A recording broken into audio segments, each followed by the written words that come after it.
Hello, friends. My name is James Hopkins, and as always, I'm joined by my good friends Brian Castiglione and Anthony Alessino, as well as my younger brother, Jack Hopkins. On this show, we're all about parlays, overs, unders, spreads, and money lines. Ladies and gentlemen, this is Parlay-Vous.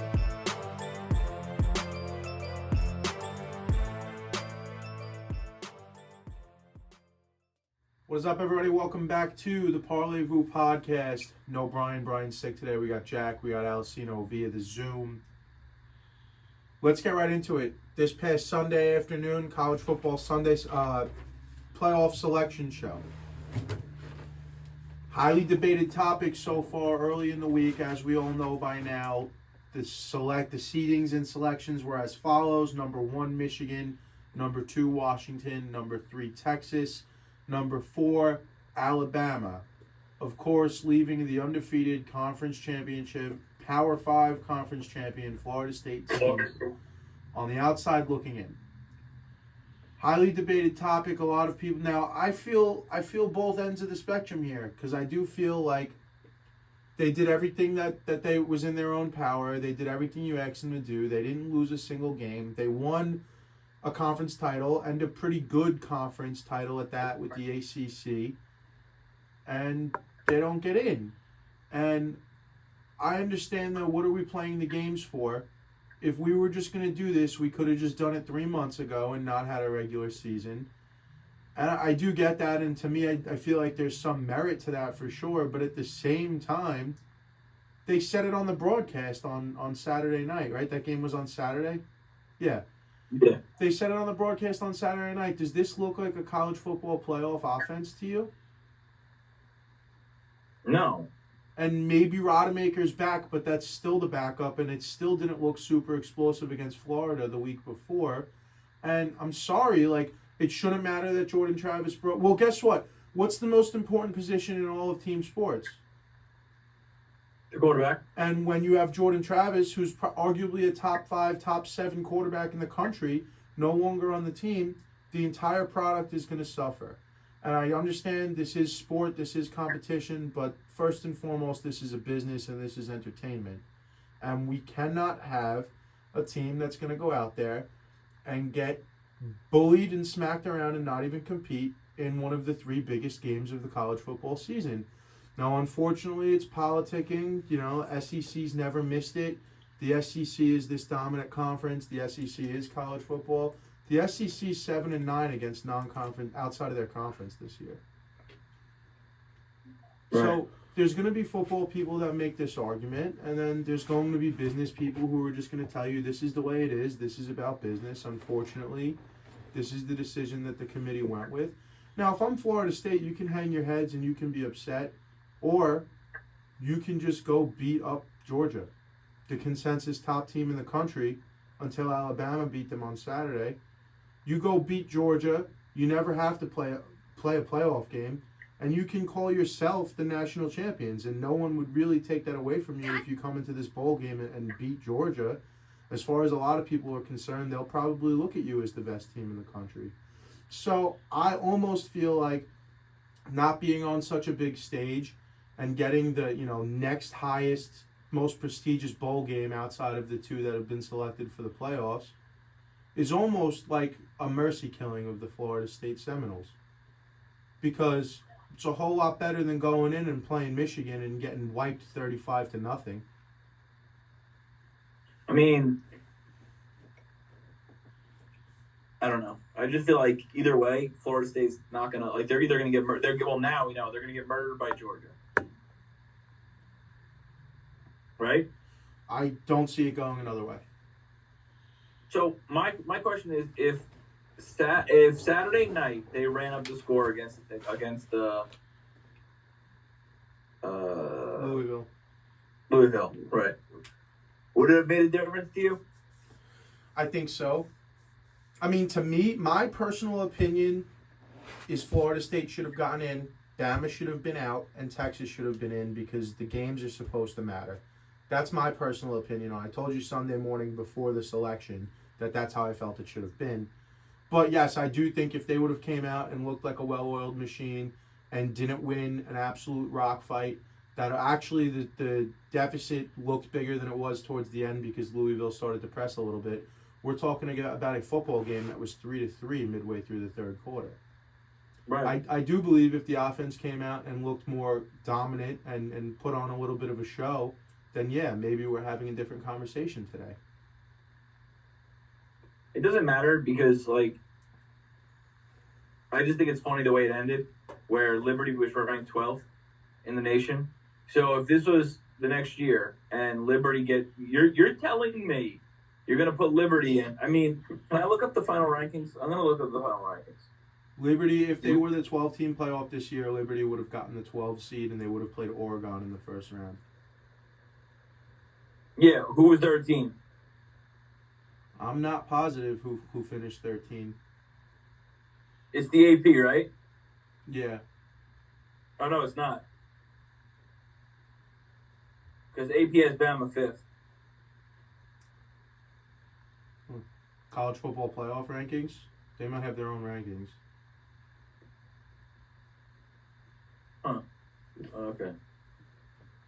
Let me see if I can find this.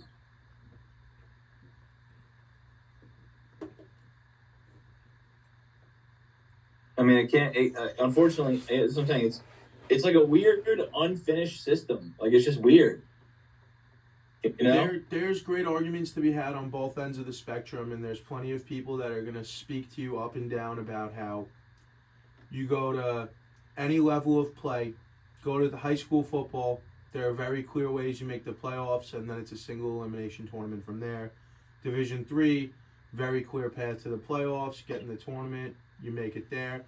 Division II, it's all NFL. It's all it's all the same. You win the games. These are the games you need to win. This is how we determine it. Conferences, divisions, tiebreakers, and all that. And then no one decides if you're in or not. You win your games and you make it. Even FCS, which used to be Division I AA football, even their tournament works this way.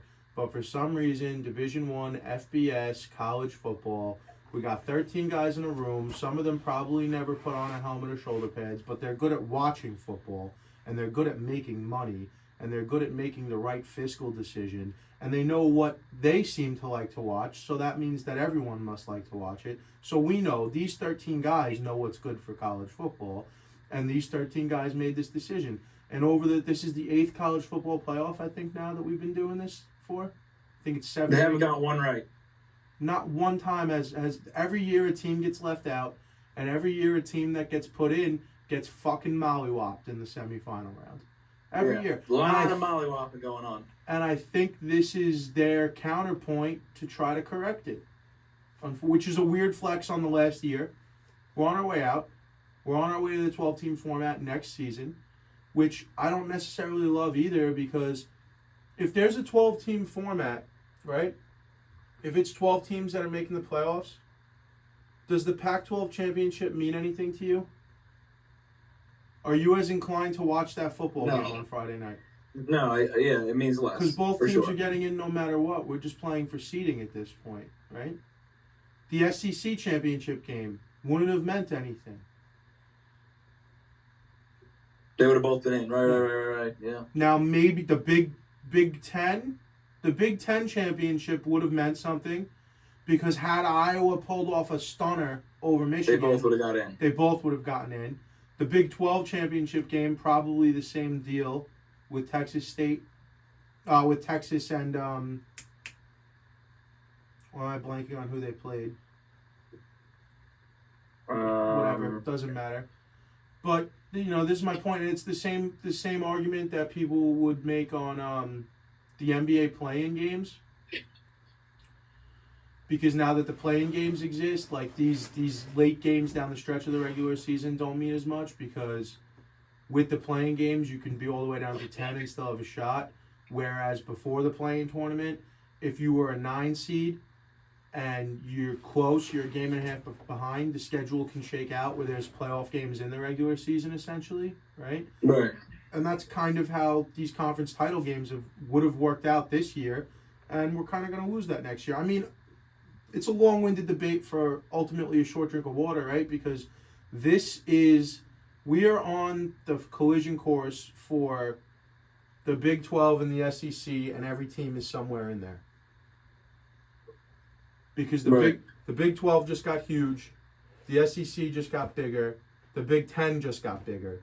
These Pac-12 teams are basically, the 10 Pac-12 teams are dispersing into these three conferences. And maybe even it's a world where it's just the three of them.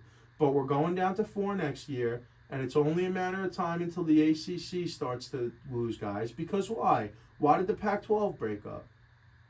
Money. TV deals. They couldn't get the same TV deal that the SEC network is getting, that the ACC network is. Because Disney and ESPN owns all of those, except the Pac-12 network. Right. So, I mean, either way, it's the same people pushing around the same pile of money, but for some reason the Pac-12 couldn't get in. You know where the Pac-12 network was available for purchase this past season? No. Fubo. Fubo TV had exclusive rights to the Pac-12. So that's why all these games early in the year, Colorado, Oregon, Colorado playing anyone if it wasn't on game day, or Fox Big Noon Kickoff. I had to go steal them. Because the only place you could watch these games was on Fubo TV. Which is a real shame. Where's Colorado going? I believe Colorado is going to the Big 12? Okay. Not SEC. They're either going Big 10 or Big 12. Yeah. I mean, at the end of the day, like you said, it's going to be a long-winded debate, and it's always going to be like this. I feel like it's always going to be, they left the 13th seed out. It's always going to be like this. Strength of schedule is always going to play a major part. And, yeah, maybe they are saving their ass and putting Alabama in. Don't get me wrong. I said it when they got in. I don't agree, but Alabama will probably win the whole fucking thing. Yeah, the way I see it is Alabama over Michigan, Texas over Washington, Alabama gets the redemption win over Texas. Yeah, that's how I see it too. That's the way I see it shaking out. I mean, we talk about pageantry, we talk about showmanship, we talk about all these things that college football is supposed to represent.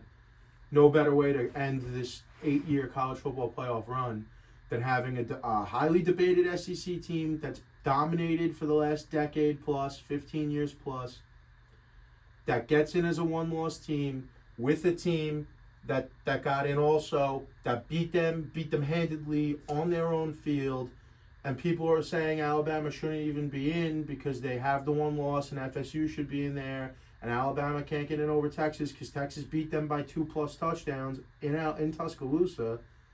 Well, Alabama's just going to come in and get in anyway in national title time. We're going to go beat them, probably handedly. You know when you said that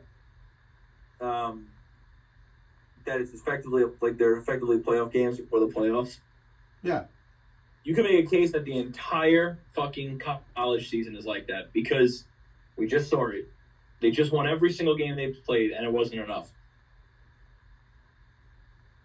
And so the four, as flawed as it is, the 4-team college football playoff, it is flawed, but it's better than what we had with the BCS for the longest time. For I don't know how long. I'm not a big college football historian. I'm pretty good at what I know in my lifetime. I don't know how long the BCS system was in place, but that was effectively, you could go undefeated and be sitting at 8 or 9 at the end of the year. Because it was algorithms in a computer, and we punched all these numbers, and we let a fucking binary algorithm figure out who the two best teams were. And there were often times when the computers got it wrong.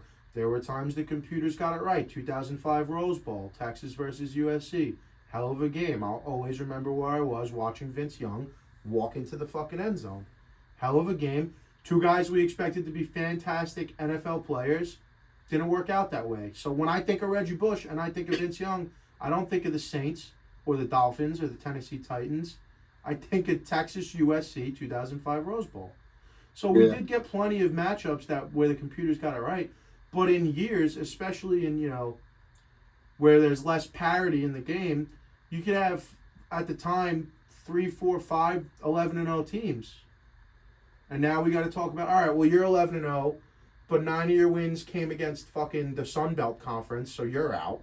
Yeah. We saw it a few years ago. UCF went 12-0, and they were the only undefeated team in the country, right? Yep, that year they were the only undefeated team. They were the only undefeated team in the country, and I don't even think they got a BCS bowl that year, did they? What year was that? 17, maybe? Let me see. I'll look it up. UCF.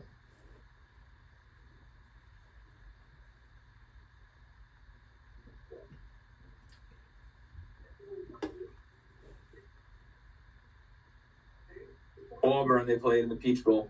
So they did get a major BCS bowl. Did they beat Auburn? Yes. Yeah, and they were wearing the T-shirts that said "Real National Champions." Yeah. And very much like what UCF had to go through that year, albeit smaller conference, smaller team, worse strength of schedule, not as many, dominant games, not the best quarterback in the country. But it's similar shoes to where Florida State's in right now. Maybe it's just the state of Florida. Can't catch a break when it comes to this college football thing. I mean, yeah, it could be. It's always going to be like this, though. It really is. Yeah, this time next year we'll be arguing about fucking, like you said, Liberty or, God forbid, like a service academy gets in. Oh, my God. Do you imagine if because Navy was ranked in the top 25 for a big part of this year. Do you imagine if Navy winds up getting in? The quarterback averages 37 passing yards per game and they get in. And then, God forbid, they match up against an offense like an Oregon or a Washington. It just seems like a waste. I don't know. I don't know. But you're right, though. The fact of the matter is we could open this up to March Madness, 64 teams get in, and we could start a single elimination tournament in fucking early October and play through February, and do it that way. And people will still be arguing. They'll still find something. How is it fair that this team has to play a game? Like, fucking God forbid Georgia has to play Stony Brook in the first round, and Stony Brook winds up squeaking one out on them, which wouldn't happen. But you understand my point. Ball State. Let's keep it 1A. Ball State or fucking Purdue, a team like that winds up getting one in the first round. Now we got to watch the whole tournament without the team everybody wanted to see. No matter what they fucking do, people are going to argue about it. People are going to feel a type of way about it. I just feel like this was the time with the 4-team format moving on. Rest on your laurels. Show the people that the games matter. Show the kids that the games matter. Show those fucking 100 and some odd kids at Florida State that what they did for 12 games, but really 20-something years, their entire life, mattered. Because, it's a bad precedent. I think, I get it. SEC, Alabama, Nick Saban, big money to be made. I'm not asking you to put in the AAC champion, the American Athletic Conference. I'm not asking you to put in the CUSA champion or the Sun Belt champion. It's the ACC. It's one of the most storied conferences in college sports. Yeah. And it's probably 3 or 4. Like, there was a time where they were definitely better than the Big Ten, in my opinion. Clemson was in the playoffs every fucking year, and they won 2 titles, right? Or played in two natties, won 1 title. Yeah. So you are right, though. We're gonna be arguing no matter what, and people are gonna feel a type of way. I do ultimately feel like they got it wrong, and that's how I feel about it. I agree with you that they got it wrong. I do. Jack? College football is not not my forte, so I'm, it sucks for Florida. That's all I got. All right. Shout out Theo Vaughn on College Game Day saying that Florida State should put he goes, they could put anyone back there at quarterback and they'll still take care of business. They could have Mrs. Doubtfire back there. He's like, hell, they should throw Jameis Winston back there. What could he? Let's see what Jameis could do. And they're all like, Pat McAfee's like, he's not on the team anymore, bud. He's like, yeah, I know. He's like, I'm sure he's got a few months of eligibility left over still. The Saints ain't using. He's like, the Saints ain't using him, right? Yeah, I saw that. So, those games are about a month or so away, 3 weeks away. So we will cover that. And I guess, I mean, I don't know. I'm not going to sit here and go through every bowl game when the time comes. But we'll cover the big ones. We'll cover matchups that are cool. And we'll get to that when we get to it. Do you have anything you want to say about the Giants coming off of the bye week? Too soon to talk off-season and draft, so... Yeah, I mean, DeVito is still a starter after Tyrod Taylor's back. I saw Interesting. that. I think that's a locker room thing. He brought these It guys is. back to life. No, I agree. I'm not even disagreeing with the decision. Just something that I guess we should say. God forbid this kid wins again this week. This is becoming a glaring issue then. Yeah. So- Jets are going to slide past the Giants in the draft order. We're going to have big Yeah, Phoenix yeah. energy, dude. Exactly. That's what I'm afraid Big of. That's what I'm Phoenix afraid of. energy. See what happens. There's really not much to say about the Giants this week. Or the Jets for that matter, right? I mean, I would no. There's plenty to say about the Jets. Are you Go going to ahead. live under a rock? we're watching the same thing 3 weeks in a row, aren't we? I'm not talking about on the field. Oh, you're talking about the okay. I'm All right, talking fair enough. about Fair enough. the Yeah. circus, the never-ending fucking Woody and Christopher Johnson present the greatest show ever. The New York Jets, dude. The New York not yets. Once again, making waves in the media yesterday. If you live in the area, or, I mean, hell, really, you're a football fan at all at this point. One of the biggest... You know, that's the thing. The Jets could suck. The Jets haven't made the playoffs in 12, gonna be 13 years. It's the longest playoff drought in the NFL. It's one of the long... I think it might be the longest playoff drought in the four major sports here in America. They're suck. They're awful. They're perpetually bad. Always on the fucking shows. And I'm not talking local. You turn on ESPN. You turn on Undisputed. You turn on whatever that dumb show Nick Wright's on is called. You turn on all these nationally fucking broadcasted, big money, big budget, national sports shows. We got to have at least 10 minutes on the Jets. Every single day, every single week. The way Woody wants it. But I think Woody would get sick of being the fucking butt of the joke. Maybe not. Maybe not. He did come out with that dog shit coronavirus vaccine. That was the biggest joke of the pandemic. So maybe he just likes being a joke of a man. I don't know. Here we are. Yesterday, the reports come out. Diana Rossini, among others, but mainly Diana Rossini, reports that the Jets are want to make a quarterback change. Because obviously, if you watch the game, oh, shocker, Tim Boyle sucked again. They cut Boyle. I'm getting there. Oh, dog, I'm getting there. Boyle sucked again. Pulled him at the third quarter. Put Trevor Siemian out there. Trevor Siemian sucked again. Or not again, but for the first time this season with the Jets as predicted. And then Salah says after the game, I know you're all going to watch the All-22, so get back to me after you watch the All-22. If you did go watch some of the All-22, I didn't see much, but I saw what I needed to see. For the first time, maybe all season, there were throws to be made and plays to be had, and these guys just weren't throwing the football. I'm talking not a guy immediately in their face, enough room to stand and deliver, and they're just not taking the shots. Nothing, I mean, the only other game that it was like that was the New England game with Zach earlier in the year, and which, I mean, you know, Belichick, it's the bane of Zach's existence, whatever. Point is, there were fucking shots to be had. I gotta see Jake Browning come out and fucking throw the ball with unwavering confidence. A guy who was trying to be a good third-string quarterback at the start of the year. In the offseason, his mindset was, let me try to be a pretty good third-string quarterback. He outperformed every single Jets quarterback on the roster last night. It was unbelievable. Unbelievable to watch. Backup quarterbacks all over the league doing good. Somehow the Jets have the three worst quarterbacks on one team. It's amazing. I digress. The reports come out. Jets want to make a change, want to go back to Zach Wilson as the starter. Zach Wilson is reportedly, quote-unquote, reluctant to take the opportunity. Now, you know, that should be enough to set off any major fan base. The New York Jets fan base, the New York media, lost it. Joe Beningo makes an emergency call into the fan to, is it Tiki and Evan Roberts at that point? Like 5 o'clock, something like that? Makes a call into the fan, maybe a little earlier than that.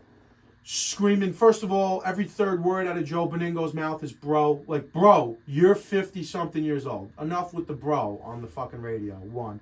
2, Beningo goes off about, you don't want to play, you should be cut. Cut him right now. Let him go if he doesn't want to play. Fuck him. We don't need him. This and that. Then Beningo goes out and reveals personal text messages he had with Robert Saleh. He prefaced it with, Coach Saleh might be mad that I share this with the public, but I don't care. And then people go crazy. Fuck him. Get rid of him. Cut him right now. Let him leave if he doesn't want to play. This and that. Nobody fucking acts. Nobody bothers to hear the fucking second half of the story. Right away, Rodgers comes out defending Zach, saying, I don't really necessarily think that's all true. Saleh kind of wishy-washy in his presser about the whole thing. And then it comes out that this is probably a source from within the team, probably a player or somebody in the locker room is who leaked this out to Diana Rossini or whoever else was involved. Zach Rosenblatt of The Athletic reported on it. A couple of different people were in on it. So now we end last night with, it seems like this came from inside of the locker room. Then this morning, Tim Boyle gets cut. Seemingly abruptly, for not much of a reason at all. They signed Brett Rippon to come in. The whole reason Tim Boyle was number 2 all year is because nobody knows the Hackett offense besides Rodgers better than Tim Boyle. He knows the offense. He knows the system. He knows all the verbiage. We're confident putting him out there, even though he's a fucking garbage can of a quarterback. He knows everything. We hung on to this kid for 12 weeks because he is our best backup. He's the best shot at somebody. Now we just pick up Brett Rippon off the fucking street, who's going to come in. He's going to dress on Sunday. I don't buy that. There's no way, no doubt in my mind, Tim Boyle isn't the leak.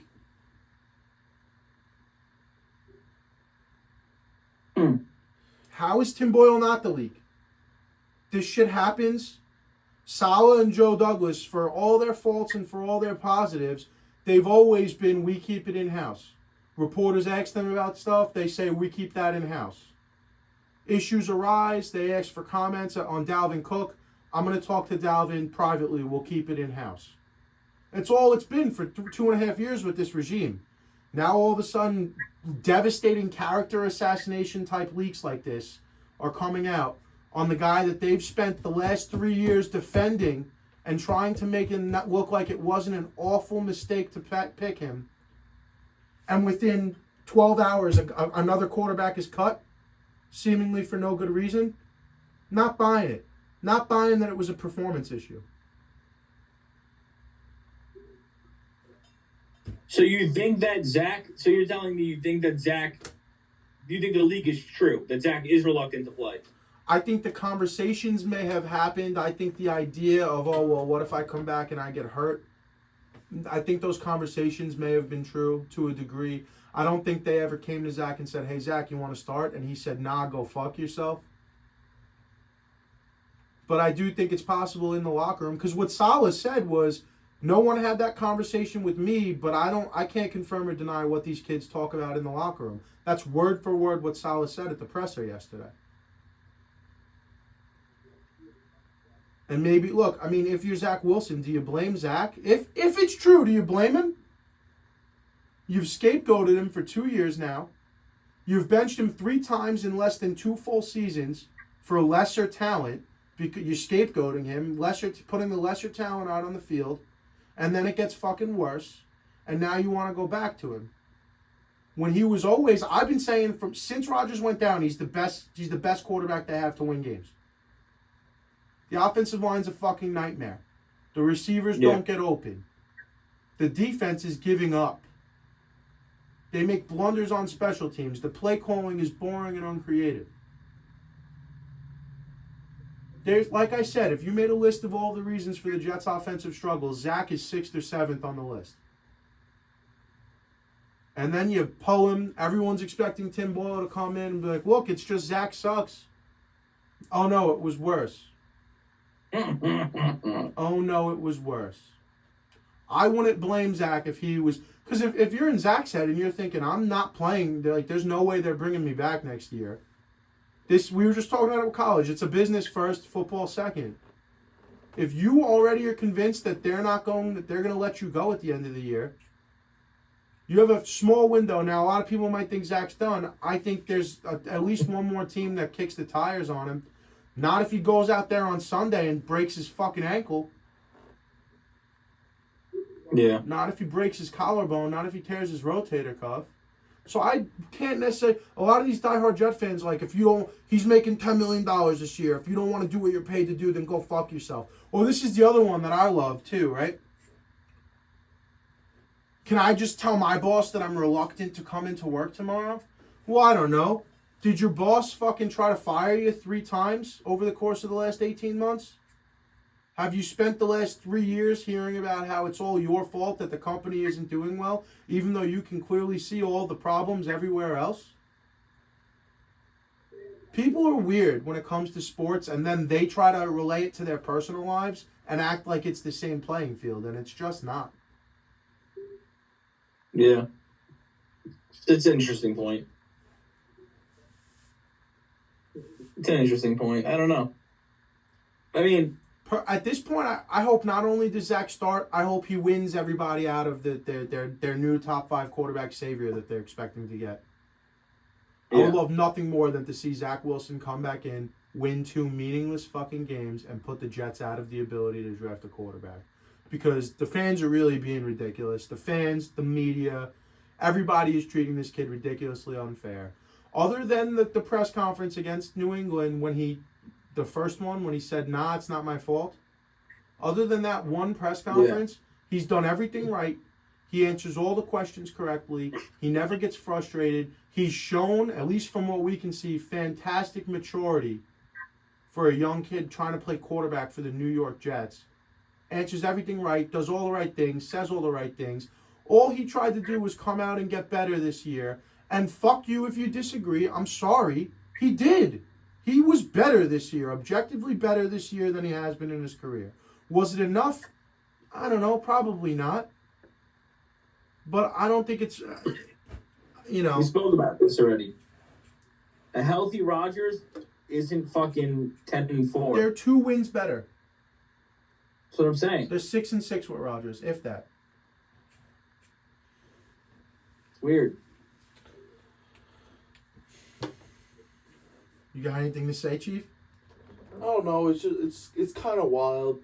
Like, we're watching a Broadway play. We are. I feel the same way. Why? Why are you making me? This isn't the fucking Bachelor, dude. It's football. That's how I feel. Like, I really could care less. They're talking about a guy over in Minnesota who's a fucking scientist. They're like, wow, this guy's going to go to Mars and he plays football? That's pretty cool. And in New York, it's just fucking... Enough of that guy, by the way. He is what he is. He's not good. He's not going to be the savior of any franchise. He's not a long-term starter. Yeah, but it's fun. The Jets shouldn't have went out and traded for him. They'd be in the same dog shit situation they're in right now. And I will keep... As long as you morons in the media keep saying it, I will keep saying it as well. Stop saying the Jets should have got another backup quarterback. Stop. Read the fucking... the literature on cap space. Understand allocation of assets, and then come tell me that they should have had another quarterback on the roster. We've gone through this on this show before. $40 million for Rodgers, $10 million for Zach. That's $50 million right there. You're gonna go. A good backup quarterback is between 10 and 13 million. You cannot invest that kind of money into one position, especially when only one of them plays at a time. Stop it. These morons that call him the fan, oh, they should have cut him the minute they traded for Rodgers. The fucking $10 million is still against the cap. You're not saving any money if you moved on from Zach Wilson last year. So stop. Stop with they should have gotten Gardner Minshew. They should have gotten this guy or that guy or your sister's fucking ass. They could not get another quarterback. Not one that would have saved this season. I'm done. That's all I got to say. You want me to call you back and then we'll do in-season tournament and then guess the lines? Because I got 75 more seconds before I lose you. Oh, yeah, then yeah. All right, I'll call you back when we get into in-season tournament. Yeah. Dude, that's a fucking TikTok clip right there. I don't know if you just noticed that, but I was looking at it and I was felt it like, a little bit. I felt dude, it a little bit. you were getting after it. I was like, holy shit, he's cutting a fucking promo.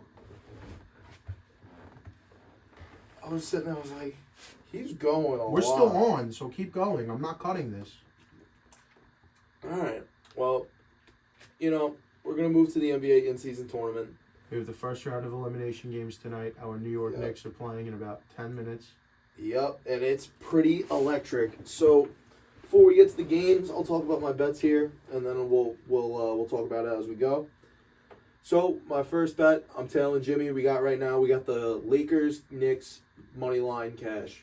Oh, did you take the spread or did you take It's a money line parlay. It's a money line parlay. 2 legs. I got it at plus 391. You know, we'll see how that goes. And then I decided let's have some fun because it's a crazy game. I made a 7-leg parlay. Jesus Christ. Yeah, dude. And you'll see where I'm going. You might feel me on this one. I got Knicks money line. Jalen Brunson 25 alternate. Julius Randle, Jesus Christ, ew. Randy. 20 plus alternate. Mitchell Robinson over 10.5 rebounds. Manuel Quickly over 1.5 threes made. Barrett 15 plus points. And Damian Lillard 25 plus. I got that with a 33% in-game odds boost from 3,100 to 4,123. That's 5 to pay 211. I'm sorry, I need that one more time. You don't have to read it out loud. Yeah, I know. It's a lot. But if the Knicks want to win this game, everybody's got to be clicking. There's no way that the Knicks can win this game not playing not playing defense. Randall can't be missing shots. Jalen Brunson needs to facilitate at all times, and when he's off the floor, Manuel quickly needs the ball in his hands. And there's really, you let RJ do his thing. If RJ gets hot, RJ needs to get the ball. I'm starting to realize now, especially the more I think about the Thibodeau system, we got to make more of our shots. Like, the shot selection has to be not almost perfect, but we got to have, we're looking at a 50-plus field goal percentage game for the Knicks. They need to make their threes and they need to make their free throws. So this is Jack's 7-legger, same game parlay for the Knicks tonight. Knicks money line, Brunson 25 points, Randall 20 points, over 10.5 Mitch Robinson rebounds, over 1.5 IQ 3-pointers made, RJ Barrett 15 points, Damian Lillard 25 points. That is plus 3,100. He threw a 33% odds boost on it. I wanted to have a little fun because I already have the Lakers Knicks parlay. Yeah, we both have Lakers Knicks money line parlays for tonight. Oh, really? Yeah. Lakers, huh? You want to hop in? Yeah, dude. No Devin Booker. Is Devin Booker playing? I don't even know. I just don't like the Suns. Definitely not Bradley Beal. Definitely not Bradley Beal. Definitely not. So that Grayson Allen will be eating up many minutes. And Nurkic is their setter. Yep. Good luck. Good luck stopping Anthony Davis. Well, that's... If D'Lo's shots fall, which that's always the biggest if with the Lakers. If D'Lo's shots fall, I'm not even worried about the Lakers taking that. They're 2.5-point favorites tonight, the Lakers. So Vegas agrees. Listen, I got another parlay, another 7-leg for that game. Show you where I'm at here. Lakers money line, Anthony Davis 30 plus, LeBron 25 plus, LeBron 5 plus assists, Anthony Davis 3 alternate blocks, Cam Reddish for a 3, and then now over 9.5 Grayson Allen points. That's where I'm at right now. Because who's the second best player on the Suns right now? Nurkic or Grayson Okogie? Josh Okogie? I don't know. Allen? Probably. But Is Booker playing? I don't think so. Yeah. Wait, he is? He is playing. Oh, okay, we got Booker. I don't know. It'll be fun. Eric Gordon is a game time decision. That's right. Eric Gordon would be the second best player if Booker wasn't playing. I knew there was another guy in there. Gordon could still sling it, man. The Lakers have beaten him twice so far already. The Suns. Yeah, but that comes one game with Kevin Durant on an island, right? Yeah. At least one of those games, Kevin Durant's out there by himself throwing rocks around. So Yeah. I like Lakers. I like Knicks. I don't hate the parlays you did. I'm on a bit of a hot streak right now, and I'm trying to keep the parlays to a minimum to try to keep this thing going. No, I get that. I feel like I'm hot, and I feel like I can capitalize. So I feel like while my game sense is pretty good in the NBA, I feel like I might be able to capture something here. If I go 6 for 7 on one, I'm not necessarily mad because I feel like the Lakers and the Knicks are going to win tonight. I feel like it's not really like the Knicks is something else, but the Lakers, I feel like it's just 3-0. Shut them down the whole year. You know what I'm saying? Like, what's the point? Drop a game here, and now we're I'm back here to the song. I'm just here to enjoy good basketball tonight. Do we feel like the tournament saved November for the NBA? Absolutely. They did good. They did good. You can't knock it. They did good. You know what I told I told him earlier? I said it feels like a March Madness early season, like high school classic tournament. Not March Madness. The opening tournament. The start of college basketball season when they start with those tournaments in the beginning. Yeah. The invitationals and the Jimmy V class. The invitation. Like Yeah. Which is a good point. He wasn't wrong when he brought it up. I think it's definitely a win. I'm excited to see how it shakes out. I'm excited the Knicks are still in it and we have something to root for tonight. Because this game is much better than if the Knicks were playing tomorrow night in a nonsense regular season game, right? More people are watching it. Yeah, and dude, it's check marks all across the board. The players seem to enjoy it. The viewership numbers are up. The networks are up. Everyone's printing a ton of money. The one thing I saw, Jason Tatum said he wasn't a fan of last Friday night. Yeah. He's like, dude, he said, I forgot whose pod. Maybe it was All the Smoke. I don't want to misquote it. I don't know if he was on All the Smoke or if he was on someone else's pod. But he was saying, I love it all except Friday night. He's like, we're up by 30. I didn't like the fact that we kept hacking Drummond.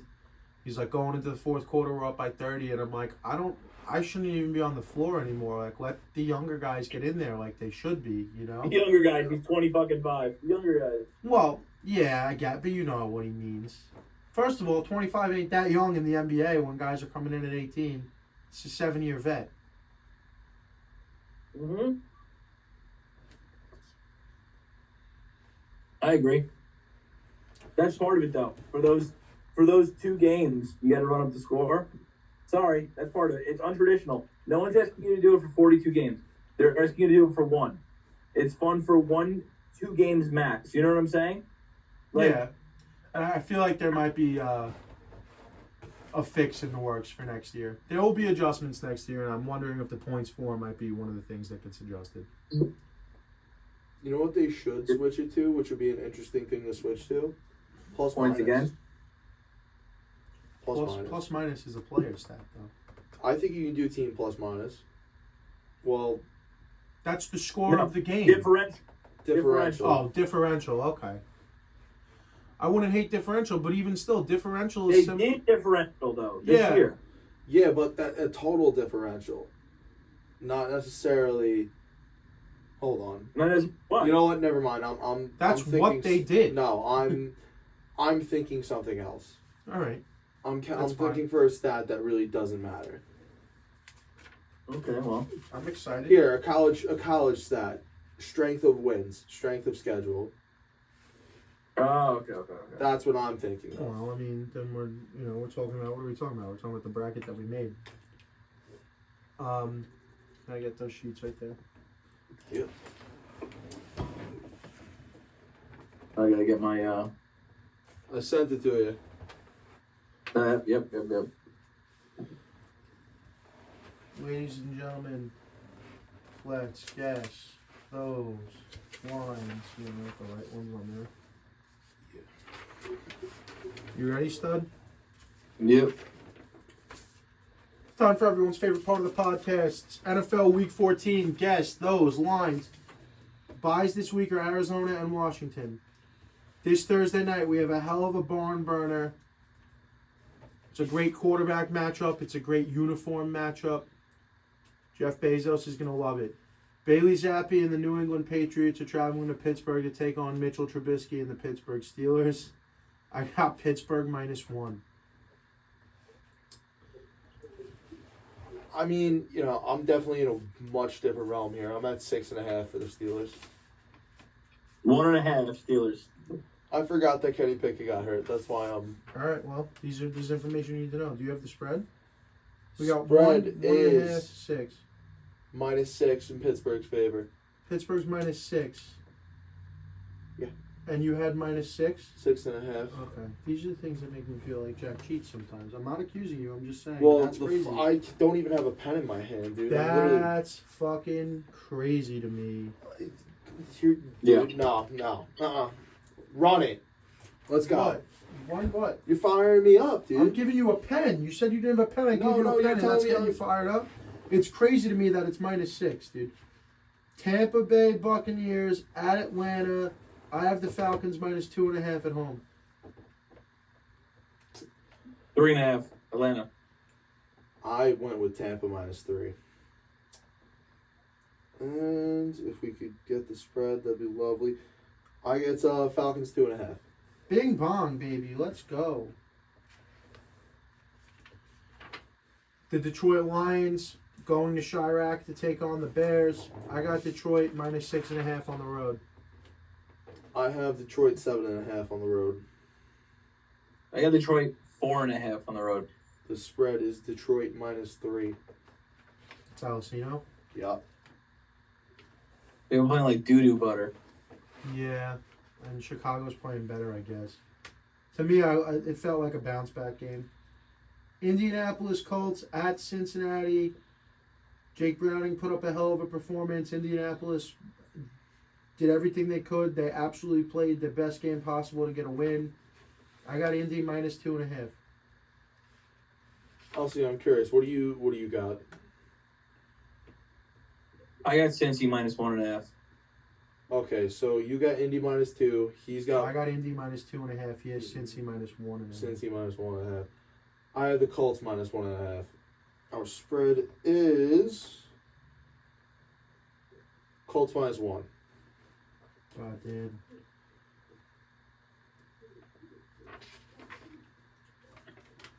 Another fantastic quarterback matchup here. We have the Jacksonville Jaguars going to Cleveland to play the Joe Flacco-led Browns. All signs point to, why am I now blanking on their backup? Fuck, I'll pull it up. The game was just on last night. Yep. Beathard. CJ Beathard. I fucking knew that too. So CJ Beathard versus Joe Flacco. Give me Joe Flacco -1. I got Mr. Flacco -2. Yeah, I can't believe I'm saying this. Mr. Flacco -3. Spread is Cleveland -3. -3. Bing bong for Alessino. Carolina Panthers at New Orleans. It looks like it's probably going to be Jameis's show here, right? Jameis Winston versus Bryce Young. Give me the home team -2. I got the home team -6. I got Saints -3.5. Spread is Saints -5. So that's you. What'd you have? I had 6. You had 6 and he had what? 5.5. Three. Wait, no, 3.5. you had 3.5? It's yours. It's mine? Yeah. I thought you said 5.5. That's my bad. Houston Texans and the Stroud Boys coming to Jet Life Stadium to take on the fucking soap opera that is the New York Jets. I got Houston favored by a clean touchdown in this one. I got Houston -5.5. Got Houston -7.5. You dirty scumbag. Mm-hmm. It's Houston -5.5. What did you have? Wow. 5.5. Wow. Los Angeles Rams at Baltimore. Alcino, you go first. Okay, Baltimore -7. I got Baltimore -4. I have Baltimore -5.5. Spreads Baltimore -7. Did someone have 7? Yep, me. God damn. Really just getting sun. Start of the 4 o'clock game. Score check. It's 5-2. Me being the one with 2. Minnesota going to Allegiant Stadium to take on the Raiders, where I have the Raiders as a 6-point favorite. No, I mean, I think that's too much. 3.5. For Vegas, Yeah. I have 2 for Vegas. And the spread is Minnesota -3. Stop that. You want to know why? Stop that. I'm not giving anyone a point. Hold on. Jettis is coming back. That's the whole thing. That's fine. They're talking about playing Jaron Hall at quarterback. So what? It's Jettis, dude. So what? We the just best did a receiver in the whole league. segment about how important the quarterback position is. They're talking about Jaron Hall playing. Yeah, and then Jake Browning. Do you know the game that Jamar Chase had last night? Touchdown and 140 yards. You know, it's it great. kind of makes a difference when you have one of the best skill players in the league. Yeah, Makes a but little 16 bit- targets. Whatever, that's here nor there. And one of them is 76 First of all, yards. Anybody, So I get it, but- anybody that's willing to lock up Jamar Chase and T. Higgins and Tyler Boyd and cover 0 on 3rd and 2 and not have any help deserves what happens to them. Not every defense is going to. Yeah, it was a nice throw. It was a nice route. You should never be be out on an island against Jamar Chase like that, the way they were on that big touchdown. They let Browning try to beat them, and he just happened to be able to beat them. Yeah. Seattle Seahawks at San Francisco. Just to be clear, no point on that at all, right? I'm not giving anyone a point for that. Fine. San Fran -4. I got Frisco at 8.5. I got Seattle plus 10.5. And I see what I did there? Wow. Good for you, Jim. It worked. Seattle -10.5.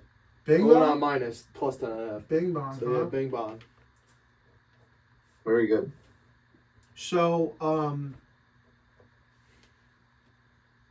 I forgot who they is, but someone who matters. They now value San Francisco is valued as 5 points better than any team in the NFL on a neutral field, no matter what. Huh. So then it's Seattle, and then they're at home, and you know. Tied for 2, I believe, is the Dolphins and the Cowboys. They didn't say what the value was, but they're tied for 2nd, of like having the highest value. Buffalo Bills at Kansas City Chiefs. With this 4:25 game of the week slot here, I might be swerving while I drive. I got Buffalo -2. I got Chiefs -2.5. I got Chiefs -3 and the spread's 2.5. Chiefs -2.5. Yeah. So how many bing bongs is that? 3. I just get cupped every week, dude. I don't know. You gotta hit your bing bongs. I have Gotta 4 hit your bing- points. I have 4 points, and they're 2 bing bongs.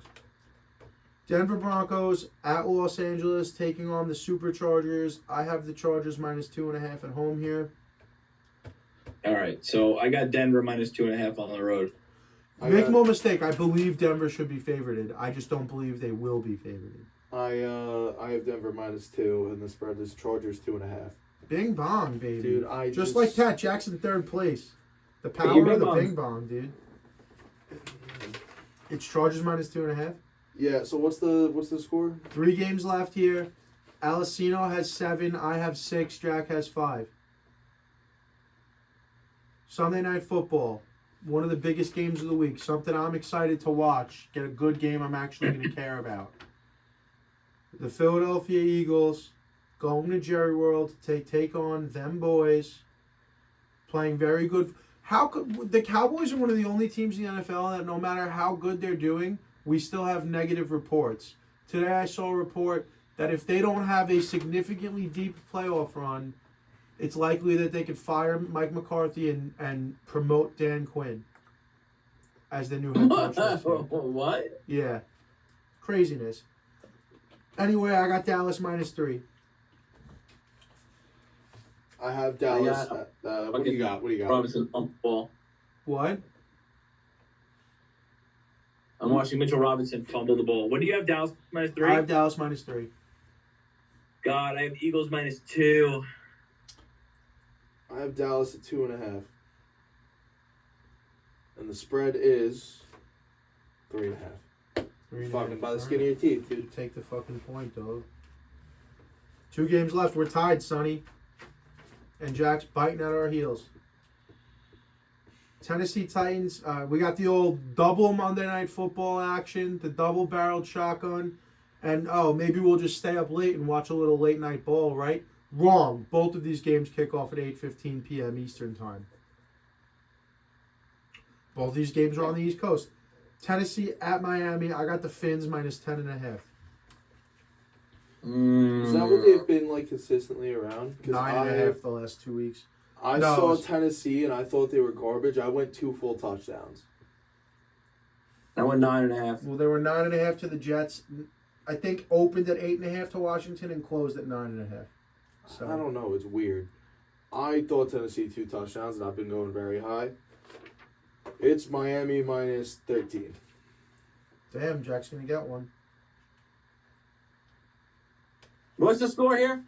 7-7-6.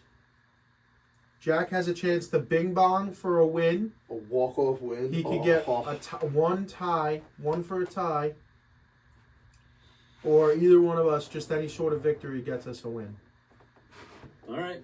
Green Bay Packers going to JetLife Stadium.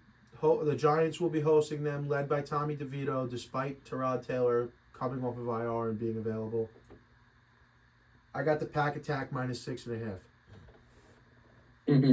What do you got? Pack Attack -6.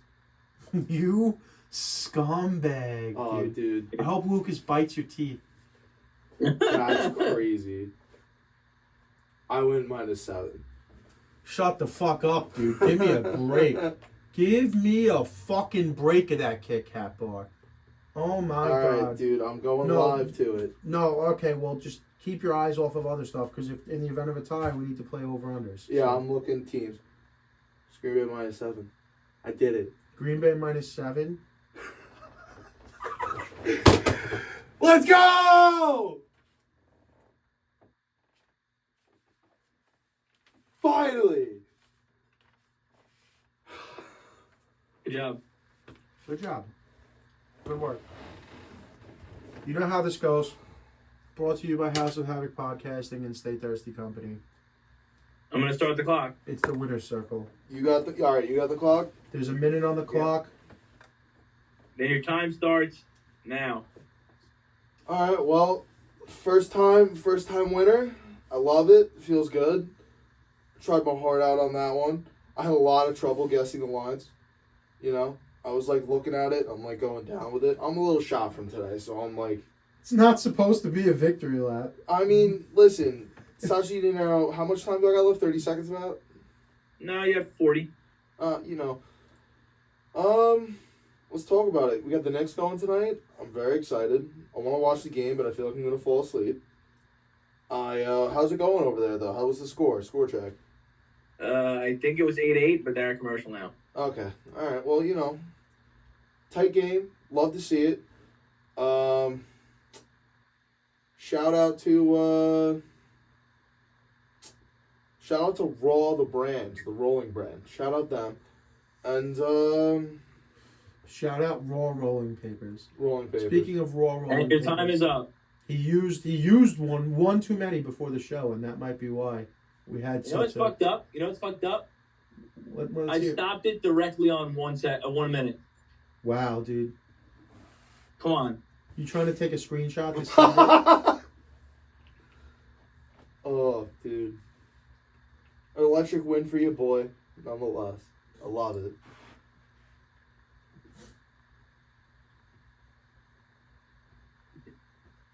This guy really is trying to take a screenshot of this. My I man- did it right. My man's struggling. Riding the struggle. No, Well, good for you. just Good got- win. Nice competitive game of Guess the Lines. I can't believe I got cucked out like that. Just go an extra half point higher next time, I would have had it. But it is what it is.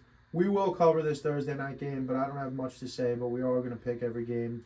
So get those numbers out for me, Jack. It is Pittsburgh -6, right? Yes. It's Pittsburgh Pull the whole -6. DraftKings slip up. So it's Pittsburgh -6. For handicapping reasons, I'll take Pittsburgh -6. What's the total at? 30. 30? Under. I'm going under 30.5 total points scored in the game. I like Pittsburgh -6, but I won't bet it. The only bet, if I make a bet, will be the under. And here's one for you. I don't know if we've thrown this out at all in like a serious tone yet this season, but this is probably something I put legitimate cash on. No touchdowns scored in the whole game. What are the odds? Probably not that good. I'm looking at it now. Really? Because it happened last time. I might just go out there with a final score bet, 6-3.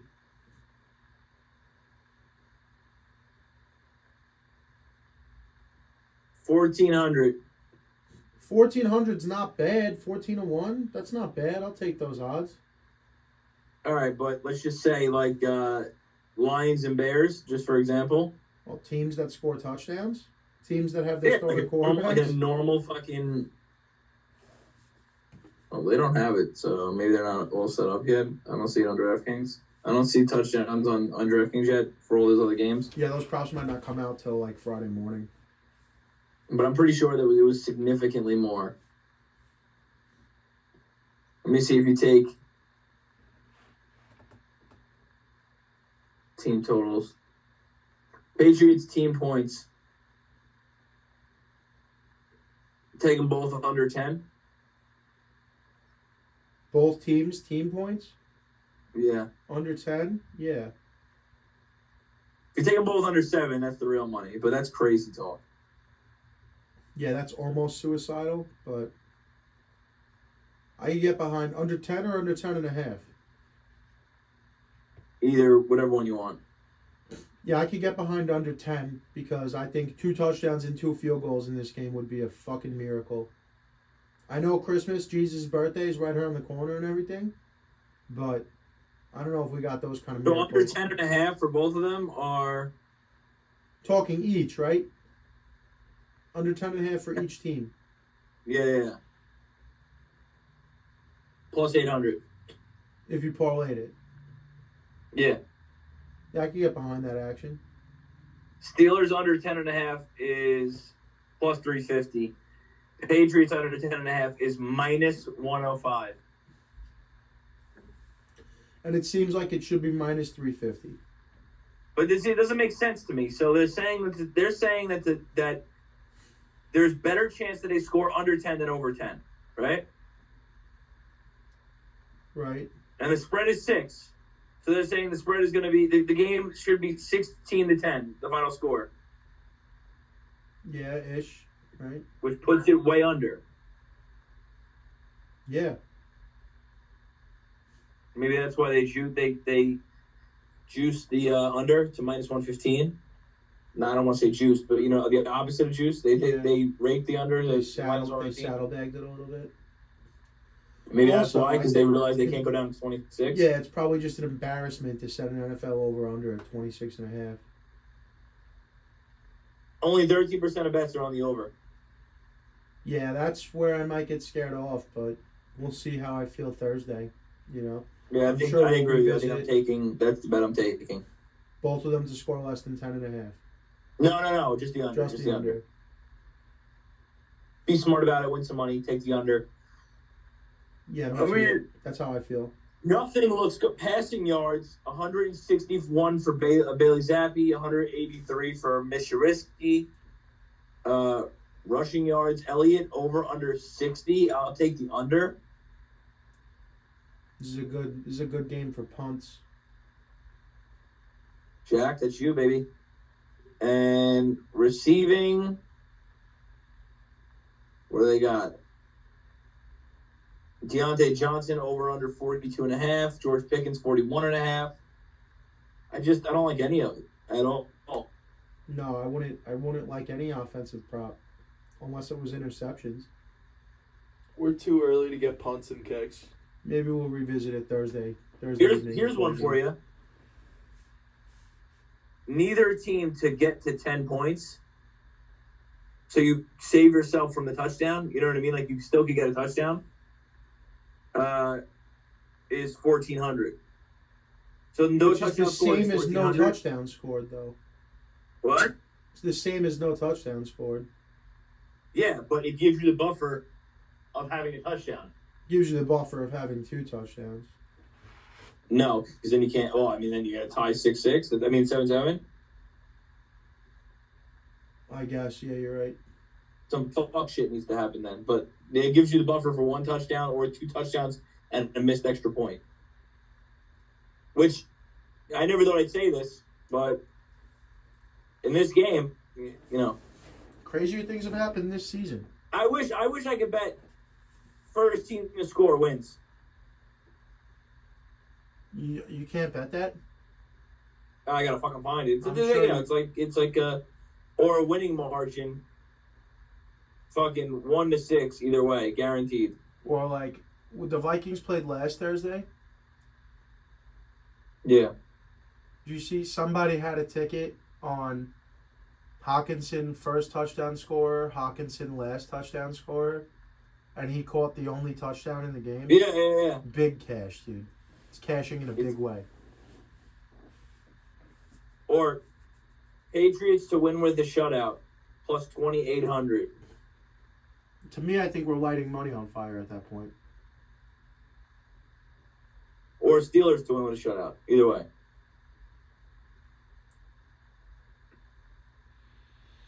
We got 18-18, boys. It's Good. tough. It's tough ball. No, 18-18 fires me up, dude. It's a pretty good ball. They're pretty big, the Bucks, man. Bobby Portis just sunned Josh Hart. Yeah, they're big, but they're not, like, they're not small enough. Yeah. They're not skilled enough at the I mean, small that's it. stuff. I mean, Thursday, I have nothing for Thursday because it's just not a good game. And it's just a shame that you can't flex the Thursday game. Barrett, by the way, Barrett's showing up tonight, so that's good.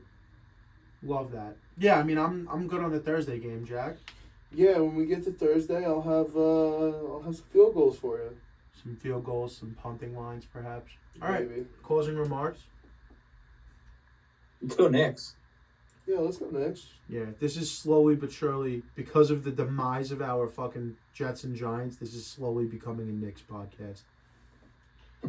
Go fucking Knicks, Yeah, baby. well, it happened quick, so. Yeah. Barrett's got 8 points already. He's got 8 already? I got him Yeah. for 15. All right. It's 2020, and he's got 8 points. All right. Well, Randall's got 6. Brunson's got 4. I can't complain. let's sign Grimes off. is there just to be there. What?